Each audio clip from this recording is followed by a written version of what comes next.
क्यों अपने चाहिए? राज्य को पहुंचा रहे हैं। वो तो 2 लाख इस करोड़ आप डायरेक्ट इनडायरेक्ट आपके ही पास जा रही है। वो 2 लाख करोड़ आपके पास ही जा रहे हैं, वो आम जनता के पास नहीं जा रहा, वो आपके अंदर जा रही है। एकदम इतना सही, बड़ा करप्शन आप कर रहे हैं। एकदम सही आपने कहा।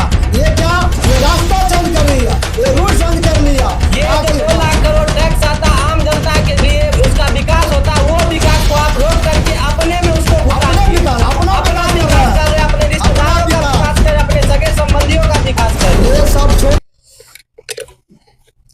तो जी हाँ, नमस्कार दोस्तों। तो आज हम शराबबंदी को लेकर के भारत में नहीं, बिहार में हमारे कितने पुलिस प्रशासन जागरूक हैं या फिर उनका कितना हाथ है, ये इस बात की चर्चा नेताजी के साथ करेंगे। तो हमारे साथ जुड़ चुके हैं नेताजी। तो नेताजी, आप हमें ये बताइए कि ये जो बिहार में शराबबंदी है, इसका एकदम क्या बोले तो ये नाम का बंदी, उसको बोलिए नाम का बंदी, नाम का बंदी है। तो इसके लेकर के हम ऐसा सुने हैं कि पुलिस प्रशासन मतलब प्रशासन विभाग ही शराब बेचवाती है। क्या ये सच बात है? जी हाँ, जी हाँ, एकदम सही आपने सुना।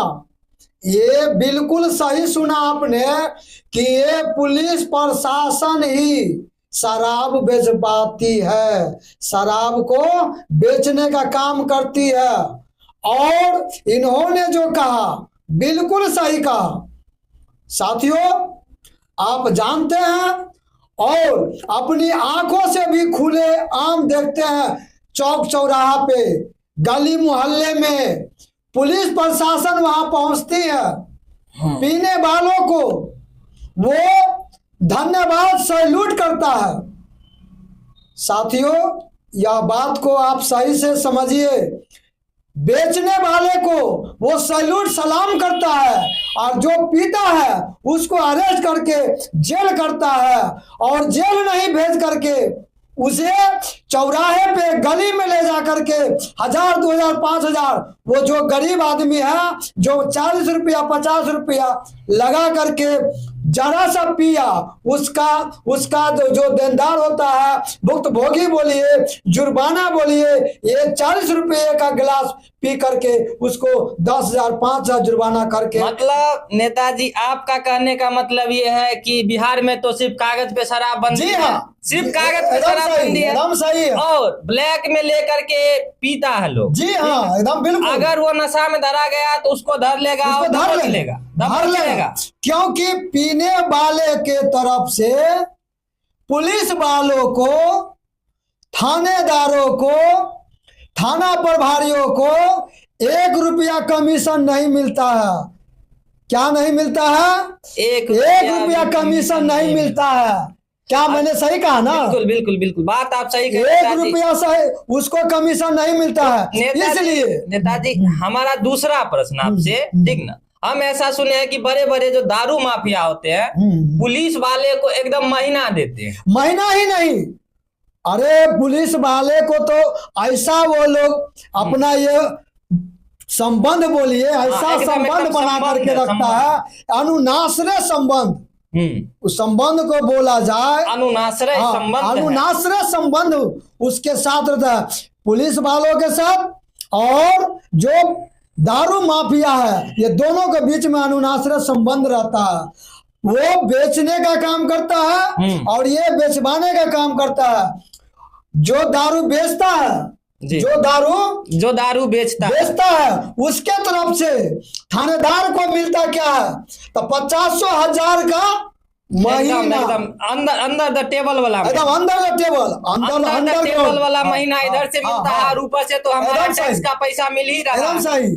और उसको बोलिए अंदर टेबल के अंदर से जो पैसा मिलता है 20-50 हजार रुपया का महीना, उसके अलावा उसके सूद के रूप में जो 1 गिलास जो दारू पीता है, 1 गिलास का कीमत 50 से 60 रुपये है, और 50 से 60 रुपये का पीने वाला को गरीब के साथ वहां कमीशन के रूप में उसको जब पकड़ लेगा तो उसे 40 भी लिया जाएगा, 10 से 20 लिया जाएगा। मतलब आपका कहने का मतलब ये है नेताजी कि अगर बिहार में शराबबंदी है और इसका सबसे ज्यादा कोई फायदा उठा रहा है तो वो हमारा पुलिस सबसे ज्यादा मुनाफा बोलिए। एक तो बेचने वाला से ले रहा है, पीने वाला से ले रहा है, और पता नहीं, और ज्यादा माल जब जब्त हो जाता है तो कुछ माल को शो करके और माल ब्लैक में खुद बेच लेता है। ब्लैक में खुद बेचता है। ये बात सत्य है, एकदम सच बोला आपने। ये बात एकदम सत्य है। सच्चाई यही बात है कि ये लोग जितना खूंखार जो है, ये पुलिस वाला ही खूंखार है। आप पुलिस पब्लिक आप फिल्म देखे होंगे, ये जो पुलिस होती है वही सब कुछ अगर चोरी करना सिखाता है तो वो पुलिस सिखाती है। पुलिस सिखाती है, बात सही है, लेकिन दारू हम बेचना सिखाती है तो वो पुलिस सिखाती है। हम चोरी के खिलाफ नहीं जा रहे, हम सिर्फ और सिर्फ शराबबंदी के खिलाफ जा रहे हैं। वही just जो कि like- आज just हर एक गली में एक एक दारू का डीलर बैठा हुआ है, ये और वो सब पुलिस को हफ्ता पहुंचाता है। ये बात सभी लोग जानते हैं। हाँ, और दिखावा क्या करता है, तो जो रोड पे पी करके निकला है ना, उसको जांचेगा, ना कि उससे ये नहीं सवाल करेगा तुम लाए कहाँ हाँ, से? तुम पिया कहाँ तुम से, पिया कहाँ से, उसको थोड़ा भी नहीं दबोचेगा। उसको कुछ नहीं, उसको कुछ नहीं वो दबोचेगा। सवाल ये नहीं करेगा कि तुम पिया कहाँ से, उससे एक ही सवाल करता है कि तुम पिया क्यों। अच्छा नेताजी, हमारे मतलब बिहार का कानून में थोड़ा सा बदलाव हुआ है। जितना भी शराब वाला केस आता है ना, वो अब कोर्ट में ना जाके हमारे यहाँ एसडीएम के, जो भी ब्लॉक में हुआ उसके एसडीएम के साथ जाएगा। वो मतलब वो केस का डील कौन करेगा? एसडीएम करेगा। अब तो मतलब क्या है, अगर कोई धरा भी गया तो एसडीएम को 10,000 15,000 दे के आराम से रवाना हो सकता है। क्या ये सत्य है? एकदम सच्चाई है। एसडीएम को इसलिए दिया गया है कि एक तो पुलिस प्रशासन खाती, हाँ, मतलब कमीशन लेती, हाँ, और उसको तनख्वाह बना हुआ है।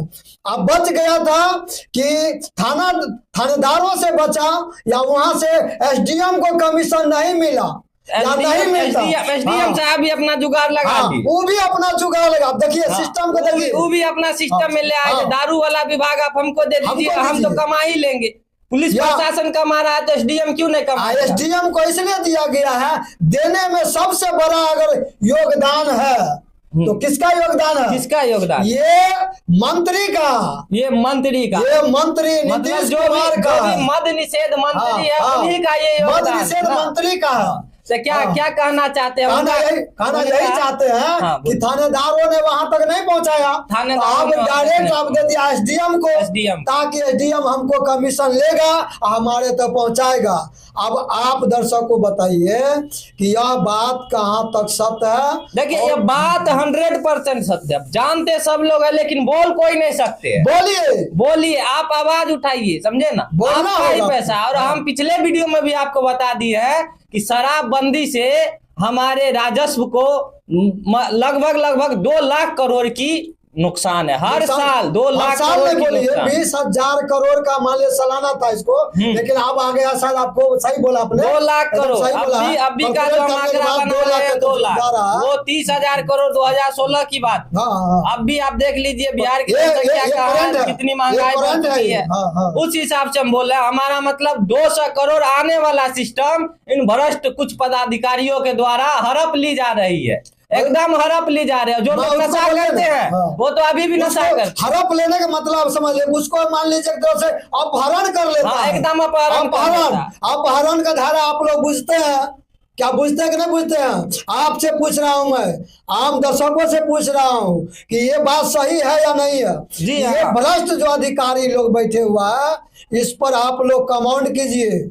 और ये जो अपहरण की बात किए, तो ये भी हमारे राज्य के साथ अपहरण ही हो रहा है। एक तरह से अपहरण ही है, सिस्टम से ना चल के बिना सिस्टम में सारा पैसा कुछ पदाधिकारियों द्वारा खींच लेना, ये भी एक अपहरण के ही एक अंश समझिए, अंश है। इसको स्पष्ट रूप से आप समझिए कि एक अधिकारी दूसरे अधिकारी को भी खाने का एक रास्ता निकाल दिया है। जो दूसरा अधिकारी अब इसमें ऐड हो रहे हैं एसडीएम महोदय ने, एसडीएम महोदय ऐड हुए, और इससे हमारे दारू तस्करों की और ज्यादा मनोबल बढ़ गया, और मनोबल बढ़ा। पहले क्या कानून था वो सुनिए नेताजी, जो भी गाड़ी दारू के केस में धरा गया उसका बेल नहीं हो सकता। लेकिन अभी देख लीजिए, फुल लोडेड गाड़ी धराता है और 3 महीना के अंदर बेल। अरे आप तो खरे बेल ले लेते हैं ना, बोले 3 महीना के अंदर खरे बेल ले लेता है।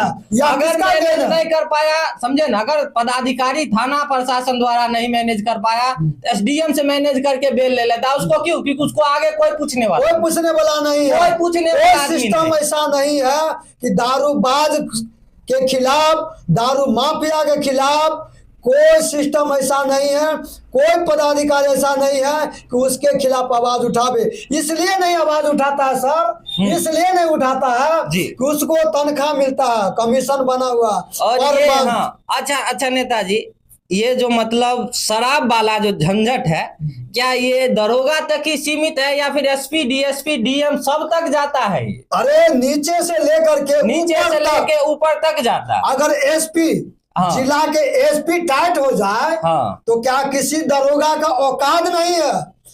किसी को दरोगा का औकात नहीं है, अब ताकत हिम्मत नहीं है कि एक भी तस्कर कहीं रोड पर नजर आएगा। मतलब हमारा पूरा का पूरा सिस्टम ही दारू बेचवा रहा है। कोई दरोगा, कोई कांस्टेबल नहीं, पूरा का पूरा सिस्टम ही ऊपर से नीचे तक दारू बेचवा रहा है। यही एकदम सही कहा आपने, एकदम सही है, यही चीज है। तो इसकी रोकथाम कैसे हो सकती है? इसकी रोकथाम हम चाहेंगे, अगर हमारी सरकार आम नागरिकों के लिए, एक बात तो हम बता देते, ठीक ना, दारू बिहार में ब्लैक में बंद करवा देना कोनो सरकार के औकात नहीं है, औकात इतना कि वो दारू बंद करवा नहीं है। ये एकदम सही कहा आपने। इसलिए औकात नहीं है कि वो लोग भी चाहता है कि मेरे नीचे जितने दलाल है, ठेकेदार बैठा हुआ है, उसको बेनिफिट मिले। और वो चुनाव के टाइम में वही दारू का जो बेनिफिट होता है, चुनाव के टाइम में वो मंत्री महोदय को काम आता है। ऐसे भी अगर हम एफआईआर का रिकॉर्ड निकालते हैं नेताजी, तो जिन्हें चुने आदमी में भी आते हैं, ठीक ना, जो बड़े बड़े दारू माफिया है वो अपने नेता के ही सगे संबंधी है। और जहां तक आपने बात की है कि एफआईआर में दारू के नाम पर, वो अगर रिकॉर्ड देखते हैं तो छोटा मोटा तो खैर छोड़िए, बड़ा लेवल पे जाइए, जो ट्रक घुसाते हैं बिहार में, उस पर जाइए तो वो नेता का ही सगा संबंधी है। इसलिए वैसे माफिया कहीं पर कोई नाम में लिस्ट कोई लिस्ट में नाम नहीं है। गलती से एक आध को धरा जाता, गलती से वो भी अगला उसका जो ठेकेदार बैठा, बड़े ठेकेदार जिसको आप मंत्री बोलते हैं, मद निषेध मंत्री जिसको बोलते हैं, उससे अगर उसको टारगेट सही नहीं बैठा तब जाके एक कलम को ऐसा आपको मिलेगा देखने को। नहीं तो जितना एफआईआर हुआ है सभी गरीब का एफआईआर हुआ है, गरीब आदमी जेल के अंदर, सभी गरीब जेल के अंदर गए। अभी गरीब ही एक ऐसे व्यक्ति है जो जेल में भरा पड़ा है, एक भी पैसा वाले नहीं। कहने का मतलब यही है कि इन मंत्रियों के लिए, इन दारू माफियाओं के लिए, इन बड़े बड़े दारू माफियाओं के लिए कोई कानून व्यवस्था नहीं है। कानून व्यवस्था है तो सिर्फ गरीबों के लिए, एक बात और मैं बता देना चाहता हूँ, बिहार में अगर कोई शराब बेच रहा है तो उसका बहुत बड़ा रीजन बेरोजगारी भी है। ये बात भी सत्य है, ये बात भी बहुत बड़ा रीजन बेरोजगारी। अगर हमारा सरकार ध्यान दे और यही 2 लाख करोड़ जो टैक्स आएगा एक साल में, उसी से अगर फैक्ट्री बना दे तो वही जो छोटा छोटा आदमी मजबूरन दारू बेच रहा है, हर गरीब में अपना रोजगार, हर गरीब उसमें रोजगार कर, हर गरीब जरूरी है वहाँ जाने का, क्या जरूरी है दिल्ली बम्बई जाने का, जरूरी है? मतलब तुम खुद गड्ढा खोद के रखे हुए हो। अगर उतना अगर नहीं है तुम्हें नॉलेज, तो आओ बैठो, हम तुमको 2 घंटा ट्यूशन आइए, आपको वेलकम है। जो मंत्री अगर आप राज्य चलाने में सक्षम नहीं है तो आप आइए, हमसे ज्ञान ले लीजिए, हम आपको बता देंगे कैसे राज्य चलाया जाए। चुनौती है आपके लिए, ये चुनौती है। आप समझिए, समझाइए आम नागरिक को, आम जनता के हित में हम चाहते हैं कि आप लोग सुधर जाइए, ताकि आपका जनता जो त्राहिमाम कर रही है, ग्राउंड पे कभी उतरते हैं। बिहार में बाढ़ आता है तो आप हेलीकॉप्टर से जाते हैं, एकदम ऊपर से नजारा ले लेते हैं। क्या दिखता है हेलीकॉप्टर? आप यहाँ आते हैं, यहाँ ऐश मौज करने के लिए। क्या दिखता क्या है हेलीकॉप्टर से आपको? उतना ऊपर से क्या दिखता है? नीचे आइए ग्राउंड लेवल पर, तब देखिए क्या स्थिति है। ऊपर से आप दारू बंद करके 2 लाख करोड़ का हर साल घाटा सह रहे हैं, क्यों इतना क्यों सहेगी बिहार की जनता? यह क्षति आप अपने आम जनता को पहुंचा रहे हैं, क्यों अपने सहेगी? राज्य को पहुंचा रहे हैं। वो तो 2 लाख नीतीश करोड़ जी, डायरेक्ट आपको- इनडायरेक्ट आपके ही पास जा रही है। वो 2 लाख करोड़ आपके पास ही जा रहे हैं, वो आम जनता के पास नहीं जा रहा, वो आपके अंदर जा रही है। एकदम इतना सही, बड़ा करप्शन एकदम आप सही, कर रहे हैं। एकदम सही आपने कहा। ये क्या, ये रास्ता चेंज कर लिया, ये रूट चेंज कर लिया। ये जो ताकि- 2 लाख करोड़ टैक्स आता आम जनता के लिए, उसका विकास होता, वो विकास को आप रोक करके अपने में उसको घुसा अपना दिए। विकास, अपना विकास कर रहा है। कर रहे हैं, अपने रिश्तेदारों का विकास। विकास कर रहे हैं, अपने सगे संबंधियों का विकास कर रहे हैं। ये सब छोड़ दीजिए नीतीश जी, ये सब हम आपको चैलेंज करते हैं कि आप इसको छोड़ दीजिए और अविलंब दारू को चालू कीजिए, लाइसेंस चालू कीजिए। लाइसेंस चालू कीजिए, आप टैक्स लीजिए, उस टैक्स से आप बहुत अच्छे अच्छे काम कर सकते हैं। हम ये नहीं कहते कि नीतीश जी आप खराब है, आपका सिस्टम खराब है। हाँ, अगर आप सिस्टम। खराब रहते तो आप 20 साल से राज नहीं कर रहे होते। आपका सिस्टम खराब, आप अपना सिस्टम सुधारिए, आप बहुत अच्छे हैं। अरे नीतीश जी अगर चाह जाएंगे, नीतीश बाबू चाह जाएंगे तो क्या ये सिस्टम नहीं सुधरेगी? सुधरेगा, क्यों यही नहीं चाहते हैं, यही यही नीतीश जी नहीं चाहते इतना हैं। बड़ा बहुमत है, क्यों नहीं सुधरेगा सिस्टम? ये तो चाहते ही नहीं। अगर 10 गो MLA अपना सपोर्ट हटा भी देता अभी सरकार को, कोई नुकसान, कोई फर्क नहीं पड़ता कोई है। फर्क पड़ेगा? आम जनता जब अरे साथ है, साथ का एगो वोट टूटिए जाएगा क्या तो कौन फर्क दिक्कत पड़ता है? है? ऐसा कोई तो नहीं फर्क है नहीं कि पड़ता नीतीश है। कुमार मजबूरी में मुख्यमंत्री बने हुए हैं। इसलिए हम चाहते हैं कि आप सिस्टम को सही कीजिए। आप भ्रष्ट अधिकारियों, भ्रष्ट पुलिस में जो वर्दी पहनकर बैठा है, भ्रष्टाचार को तो आप खत्म नहीं कर सकते हैं, ये बात हम लिख के देते। बिहार में भ्रष्टाचार खत्म करने की आपकी औकात नहीं है, बस आप इतना कर आप सकते हैं कि सही बोला दारू चालू एकदम कर सही, सकते हैं। एकदम औकात और आपको हमारा नहीं जो है। राजस्व का 2 लाख करोड़ हर साल घाटा हो रहा है, वो उसको डायरेक्ट- आप उसकी भरपाई करिए। वो डायरेक्ट आप आपके उसकी- पॉकेट में जा वो रहा है। जो आपके पॉकेट में जा रहा है, वो आपके पॉकेट में हम नहीं हम जाने आपसे देंगे। बात कर रहे हैं नीतीश बाबू, आपके पॉकेट में जा रहा है। हम आग्रह करते हैं कि आप अपनी हरकत को आप पूर्ण विराम दीजिए और जनता के हित में सोचिए। जनता के हित में अगर सोचते हैं तो दारू को चालू कीजिए, वही दारू के जो टैक्स के हिसाब, जितना टैक्स आपके पास बैलेंस जाएगा, उससे हमारे बिहार का विकास रोजगार मिलेगा, ये शिक्षा आम- मिलेगा। ये आम एक शिक्षित जनता की मांग है, हाँ। जो कि अशिक्षित जनता तो कुछ नहीं जानता, उसको तो 5 किलो राशन से मतलब है। क्या लेकिन करेगा? ये जो आप घपला क्या कर रहे हैं, करेगा? ये जो आपका सिस्टम घपला कर रहा है, ये बात हम एक एक नागरिक को, एक एक बिहार की नागरिक को समझा करके रखेंगे। धन्यवाद।